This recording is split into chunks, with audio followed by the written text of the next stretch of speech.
കുറ്റം പറയത്തില്ല. കാരണം എന്ന് വെച്ചാൽ എൻ്റെ തെറ്റാണ് എന്നിൽ നിന്നാണ് അവർ പഠിക്കുന്നത്.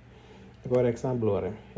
എൻ്റെ മൂത്ത മോൻ എപ്പോഴും മൂന്നാമത്തെ മോനെ പറ്റി പറയും, അവൻ വലിയ ബിഗ് ഷോട്ട് കളിക്കുക എന്നൊക്കെ പറയും. വലിയ വാക്കുകളൊക്കെ പറയുക, വലിയ ആൾക്കാരെ പോലെ സംസാരിക്കുന്ന അവൻ്റെ രീതി അങ്ങനത്തെയൊക്കെയാണ്. അത് കഴിഞ്ഞ് ഒരു ദിവസം ഞാൻ എൻ്റെ മൂത്ത മോനെ വിളിച്ചിട്ട് കാണിച്ചു, എടാ അവൻ്റെ ഓരോ കാര്യം, അവൻ ഈ വലിയ ആൾക്കാരോട്ട് വലിയ എൻ്റെ ഷൂവും വലിയ ഉടുപ്പൊക്കെ ഇട്ടുകൊണ്ട് പുള്ളിക്കാരൻ വലിയ ആൾ കളിക്കാൻ നോക്കുന്ന ഇതുണ്ട്. അപ്പോൾ ഞാൻ പുള്ളിയെ കാണിച്ചിട്ട് ചോദിച്ചു, എടാ നിൻ്റെ ജീവിതത്തിൽ ഇതുണ്ട്, നിന്നെ കണ്ടല്ലേ അവനും വളരുന്നേ, അപ്പോൾ അവനും അങ്ങനെയല്ലേ കാണിക്കുന്നത് എന്നൊക്കെ പറഞ്ഞ് അപ്പം അതേപോലെക്കാണ് ഇപ്പോൾ എൻ്റെ ജീവിതത്തിലെ കോംപ്രമൈസ് ചെയ്യുന്നതാണ് പിള്ളേർ കണ്ടുപോയത്. അപ്പോൾ എനിക്ക് ഒരിക്കലും അവരെ കുറ്റപ്പെടുത്താൻ പറ്റത്തില്ല, എന്നെ കുറ്റപ്പെടുത്താൻ പറ്റത്തുള്ളൂ. ഓക്കെ, എൻ്റെ നട്ടലില്ലായ്മ കാരണം കറേജിയസ് ആയിട്ട് നിൽക്കേണ്ട സ്ഥലത്ത് നിൽക്കാത്തത് കൊണ്ടാണ് അവർക്കത് വന്നത്. ഓക്കെ, അത്രേ ഉള്ളൂ. അങ്ങനത്തെയൊക്കെ കുറേ കാര്യങ്ങൾ ഭയങ്കര ഒരു എക്സാമ്പിളായിട്ട് പറഞ്ഞു. അതേപോലെ മാരേജ് ലൈഫ്, അത് ഒത്തൊരുമ, ഗുഡ്നെസ്, ഹാർമണി പറഞ്ഞ കൂട്ടത്തിലാണ്.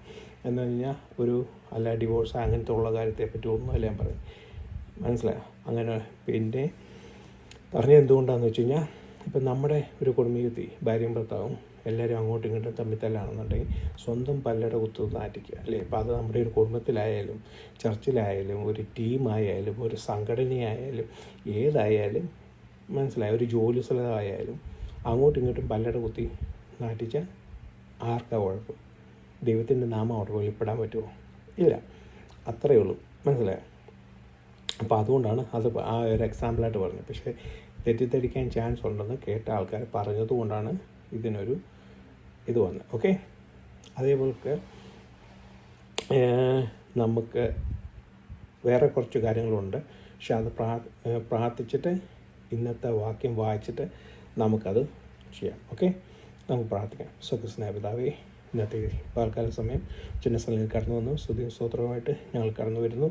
അറ്റ് ദ സെയിം ടൈം ഞങ്ങൾക്ക് ദിവ്യവചനത്തിൽ നിന്ന് അല്പസമയം ശ്രദ്ധിക്കുവാൻ ഇടയാക്കണമേ. പഠിക്കുന്നതും വായിക്കുന്നതും ഗ്രഹിക്കുന്നതും എല്ലാം ഞങ്ങളുടെ ഹൃദയത്തിൽ സംഗ്രഹിക്കുവാണ്ടാക്കണമേ. കൺഫ്യൂഷനുകളൊന്നും ഉണ്ടാക്കല്ലേ ദൈവമേ. പ്രയാസങ്ങളുണ്ടാകുന്ന ഒരു വാക്കുകളും അടിയൻ്റെ ജീവിതത്തിൽ വരുവാണ്ടാക്കല്ലേ. കൺഫ്യൂഷൻ ഒന്നും ഉണ്ടാവാണ്ടാക്കല്ലേ.